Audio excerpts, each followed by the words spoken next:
आपण पाहताय आसरा मीडिया, वाचाल तर वाचाल।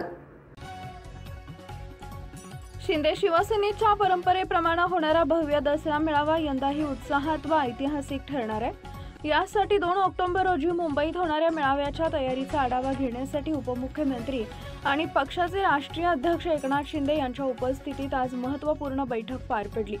या बैठकीसाठी मेळाव्याचे आयोजन सुनिश्चित करण्यासाठी विविध समित्या स्थापन करण्यात आल्या। सभास्थळावर शिस्तबद्ध व्यवस्था, कार्यकर्त्यांची जबाबदारी, पाहुण्यांसाठी सोयी सुविधा यावर सविस्तर चर्चा झाली। राज्यभरातून लाखो कार्यकर्ते व पदाधिकारी मेळाव्याला हजेरी लावणार असल्याने वाहतूक, प्रचार, निवास, सुरक्षा या सर्व बाबींचा बारकाईने आढावा घेण्यात आला।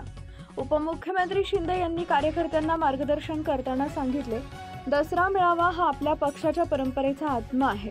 यंदाचा मेळावा भव्य, शिस्तबद्ध आणि सर्वांसाठी प्रेरणादायी ठरला पाहिजे। यासाठी प्रत्येक कार्यकर्त्याने जबाबदारीने सहभाग नोंदवावा। शिंदे गटाचा दसरा मेळावा हा केवळ राजकीय नव्हे तर जनसंपर्काचा मोठा उत्सव ठरणार असून लाखो कार्यकर्त्यांच्या उपस्थितीत तो भव्य दिव्य पार पडणार आहे। आपल्या परिसरातील ताज्या बातम्या पाहण्यासाठी आसरा मीडिया न्यूज चॅनलला YouTube वर सबस्क्राइब करा आणि बेल आयकॉन प्रेस करा।